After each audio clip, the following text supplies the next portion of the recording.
take it back. Who was Raf before Muay Thai, and what was your childhood like? So I started Muay Thai when I was 14, 15 years old, so I was quite young. Previous to that, I did do some boxing as a kid. So, like I said, I got into it when I was quite young, so I was only 14. So I think previously to that, I was just kind of enjoying childhood. Originally from Birmingham, Aston, around the corner from Aston Villa ground. So basically just playing in the park, kicking ball really. But Muay Thai was good because it kept us off the streets, kept us in the gym. I'm saying us because there was a few of us when we started. So when we started, there was a good 15 of us friends and family that started to do Muay Thai. And then going on towards the end, there was probably about 2 or 3 of us that stuck to it. Yeah. How did you come across it? A friend of mine, so it was a school friend.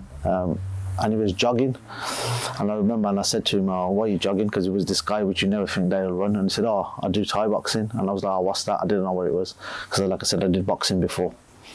And then he said, "It's Thai boxing." I said, "Oh, do you kick?" He's like, "Yeah." I was like, "Oh, can I come?" And that's it. And I just went along with him, and the initial idea was just to learn how to kick. And then 3 months in, 6 months in, I was having my first fight as a kid. What was like the most important thing you learned that you applied like throughout the years? I think it was the discipline, because like I said, growing up in Aston, it's not really a great area in Birmingham. So it was just the discipline and not being on the streets and being in the gym and getting discipline and kind of knowing what you could do. So not being a bully really. Picture yourself if you didn't find Muay Thai. How has the sport shaped you? I think it's done wonders for me. I think right now I would say my whole kind of life is around Muay Thai. Obviously we run the gyms as a business, so it's my livelihood. So I think without Muay Thai, I wouldn't even want to think what road I would have gone down. Let's talk about your years competing. What was that like? So like I said, I started fighting pretty much straight away. So I think I was a junior when I started, so I was 14, 15. So what gym was you fighting out of? K-Star Thai Boxing, so it was one of the biggest gyms in Birmingham. So I started fighting about 14, 15, I think 6 months in.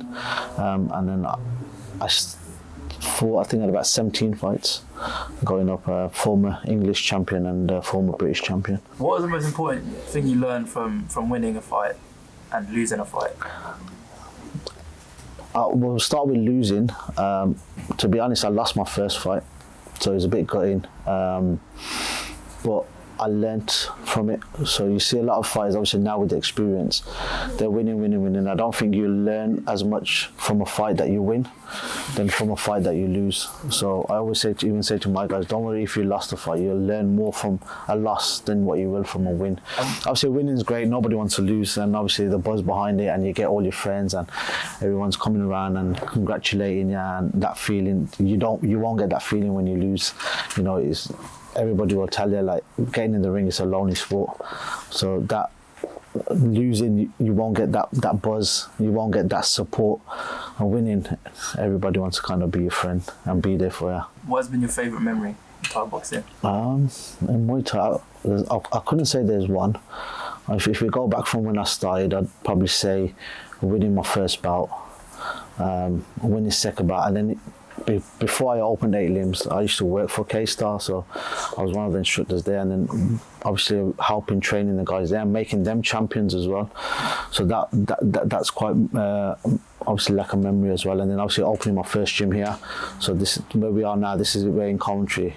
I opened this in 2010. So this is our 12th year. Going into our 13th year. So at the end of this year, it'll be 13 years since we had this. And then I've got a second academy, so we've got one in Birmingham as well, which we opened in 2014.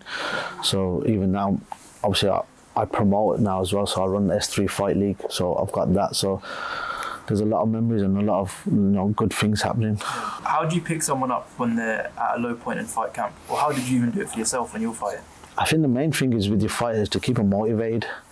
That's not even just the fighters, I think it's your students as well, to try to stay in contact with them, build a friendly friendship with them, and then even they can relate to you or call you, or like kind of being a mentor to them. I think that's really important. I have guys that come and train here. I don't see them for weeks. Every now and again, I'll pick up the phone, I'll ring them, or I'll send them a message.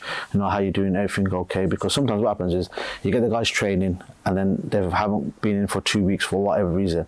Then they feel like they've missed so much, and it only takes that one phone call or that message to get them back in. And you don't know what's going on in their personal life, so they could be going through something which they kind of need the gym, but they hesitate to come in. So I think that helps a lot. Yeah, no, I like that. So it's not even just for the fighters. It's to picking them up from a low point. It's kind of that's it. We run the gym as a family, like a family gym. Do you know what I mean? Like everybody comes in there, everybody gets on, everybody knows each other. So nobody's like you wouldn't see like I said, we've got the 2 gyms. So even like when we go to events, we're just like one big gym. It's not like Coventry separate to Birmingham. We try to do it so everybody's together. Nice. What was it like when you were training in Thailand or something? What did you learn? So when I went to Thailand, I think I was quite young when I went first. I was about 20. I was about 20, 21 maybe. It was just different because when we started, I say late 90s, I started doing Muay Thai. So I would say we were maybe second generation Muay Thai in England. So I don't think we didn't know Muay Thai how Muay Thai was now. So when I went to Thailand, I realized the training was different, like 3-hour sessions, morning, evening. Like we'd just go in the gym. Like a typical fighter's class was an hour and a half. So there you're training 3 hours, you're going to go for long runs, come back, shadow box, skip, get some padwork in, evening session where we do some sparring, clinching and stuff. So it was just that eye-opener where they were doing it full time. Basically eat, breathe Muay Thai. That's it, where we were doing it more as a hobby. So obviously Thailand, like a lot of our guys now are starting to go, and I said to them, go experience it. So it just kind of it'll give you that work ethic of how much you need to put in. Like coming here doing 1 hour in the gym is not enough. You have to be motivated yourself to go out, do these runs, come in, do some extra training, do strength and conditioning to be able to compete at a high level. Describe how it feels when you're at a low point in a fight, when you're on the verge of like giving up. How do you climb out of that hole mentally? I mean, I wouldn't say for myself because obviously it's been a long time since I fought, but we had on our last show, Matty, who was training here today, I'll just give his example. He went out first round, got caught with the heavy hand, went down, took an 8 count, and he come back to the corner and he literally he wanted to give up. It was like I just had to like mentally, like basically at that point, like you at the time when you come back to the corner, you got 1 minute. So in 1 minute, you got to get your breath back. You got to get him some water. Got to get him to calm down. So I was just like trying to motivate him and say, look how hard you worked. You can do it. You got to believe in yourself. You can win. You've got 4 rounds. So it's like you have to know your fighter. Now I know that Matty could go. I know he's fit. So these are the things that they need reinsurance. So you've got to know your fighter. You got to know what their strong points are. So I got him back in the corner. Got some water on him. Got him calm. First calmed him down. Then I was like, look, you can do it, but you have to win the next 4 rounds, and that's exactly what he did. So obviously if you get an 8 count in the first round, you're back 2 rounds.